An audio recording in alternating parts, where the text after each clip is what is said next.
On August 20th, 1966, a small boy climbing Vintem Hill in Niterói, Brazil, made a horrifying discovery that would become one of the most mysterious unsolved cases in history.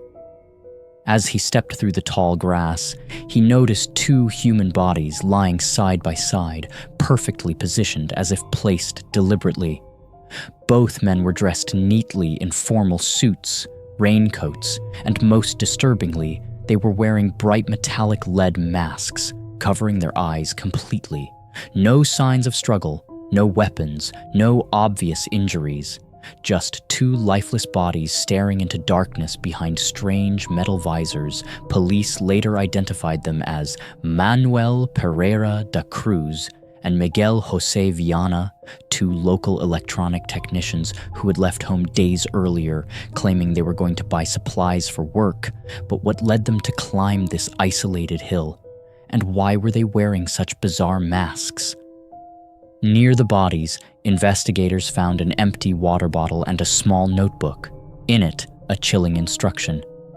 Go to the specified place. Take the capsules. After the effect, protect your face with the mask. Wait for the signal. This cryptic message instantly deepened the mystery. What capsules? What effect? What signal? And who wrote the instructions?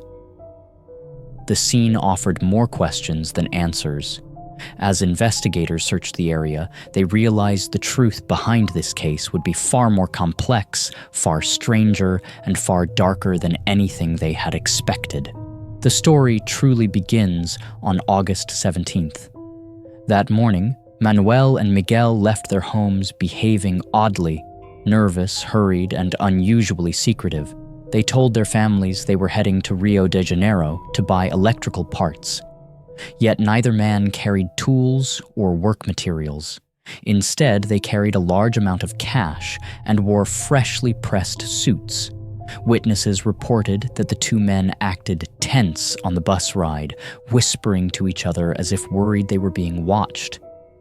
Later, a shopkeeper remembered selling them raincoats despite the clear weather. One witness even claimed he saw them arguing with an unknown man near the base of Vintem Hill. That man was never identified. When investigators questioned friends and relatives, they discovered that both men had been deeply involved in spiritualist meetings, where members discussed energy beings, bright lights, and communication with higher dimensions.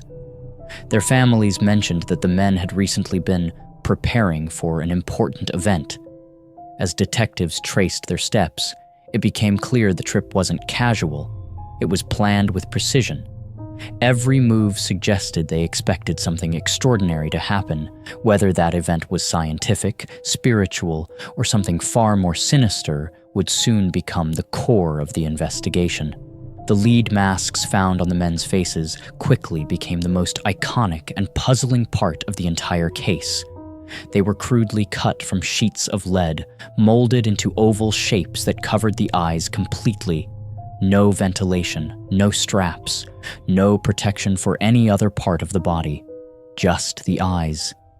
Investigators tested the masks and confirmed they had no technological purpose, no filters, no electronics, nothing that would make sense for engineers to build. One theory suggested the masks were meant to protect the eyes from a powerful flash or bright light.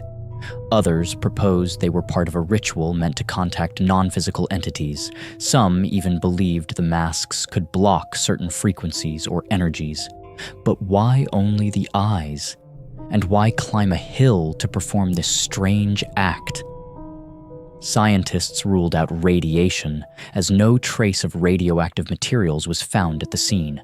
Yet the crude workmanship of the masks contrasted sharply with the meticulous planning implied by the notebook instructions. Someone made these masks for a very specific reason, but that reason remains unknown. As the case grew in complexity, the masks transformed from simple props into a chilling symbol of the mystery that still haunts investigators today. The notebook found near the bodies offered the only written clue in the entire case. Inside were electrical calculations and short, unsettling instructions. Go to the specified place. Take the capsules. After the effect, protect your face with the mask. Wait for the signal. Detectives immediately questioned what the capsules could be. Drugs, sedatives, hallucinogens. Without a toxicology report, something they shockingly never received, there was no way to know the phrase "wait for the signal" was even more disturbing. Was this signal a sound, a light in the sky, a radio transmission, or a cue from another person involved in the ritual? Experts analyzed the handwriting and confirmed it matched one of the men, but that didn't explain why it was written. The notebook also included strange symbols and markings, possibly dates or coded messages. While some investigators believed the instructions referred to a scientific experiment, others argued they were part of a spiritual or paranormal ritual. Whatever the case, the notebook became a roadmap of the men's final hours. Yet none of its directions led to clear answers. Instead, each line added another layer to the growing puzzle. One of the most frustrating aspects of the investigation was the catastrophic mishandling of the bodies.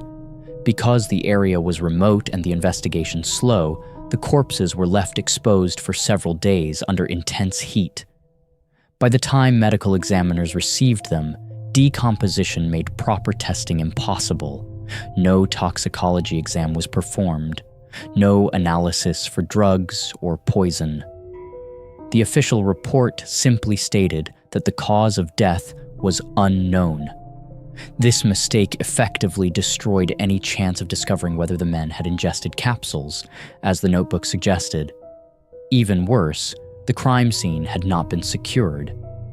Dozens of locals had walked around the bodies, contaminating potential evidence. Some items were even stolen before police arrived. This negligence created endless speculation. Some believed authorities intentionally avoided digging deeper, possibly because the case involved influential people or secret organizations. Others argued it was simple incompetence. But one thing was certain. The failure of the autopsy sealed the fate of the investigation. It ensured the world would never truly know what the men consumed, what they experienced, or what ultimately killed them on that lonely hillside. As conventional explanations fell apart, more unconventional theories began to surface.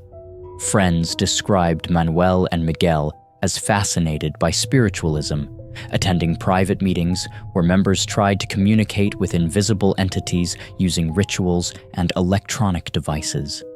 According to several witnesses, the men believed they could harness cosmic energies or receive messages from higher beings. This fueled the idea that they had gone to the hill for a spiritual encounter, expecting a bright flash or supernatural experience, explaining the masks.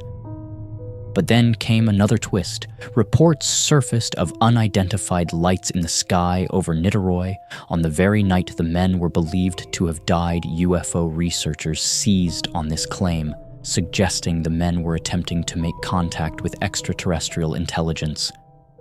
While mainstream scientists dismissed this theory, it became popular across Brazil and soon the world.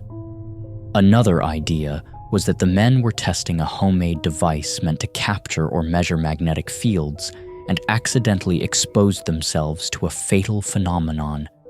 Yet no equipment was ever found. Each theory explained certain details, but none explained everything. The case drifted further from logic and deeper into mystery. Over the years, investigators, journalists, and researchers have proposed dozens of theories about what truly happened on Vintém Hill. One theory suggests the men were victims of a scam. Someone sold them the idea that a ritual involving capsules and lead masks would bring spiritual enlightenment. The missing money supports this possibility. Another theory proposes foul play. The unidentified man seen with them could have been involved in their deaths, either poisoning them or abandoning them after convincing them to ingest something dangerous. The third possibility is that the men were conducting an experiment, perhaps involving radiation or a chemical reaction, and accidentally killed themselves. But again, no equipment was ever recovered. Some even believe they were part of a secret cult or underground scientific group performing classified experiments. Despite these theories, not a single one fully aligns with the evidence. Every explanation contradicts another piece of the puzzle. The lack of struggle, the masks, the instructions, the money, the remote location. Nothing fits perfectly. And perhaps that's why this case continues to fascinate people worldwide. Today, the lead masks case remains one of the world's most baffling unsolved mysteries.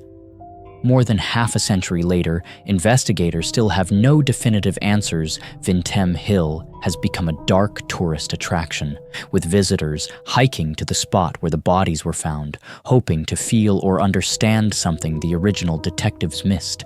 But the truth lies buried beneath decades of speculation. The lead masks, the notebook, the missing money, the eyewitness accounts, the strange lights in the sky.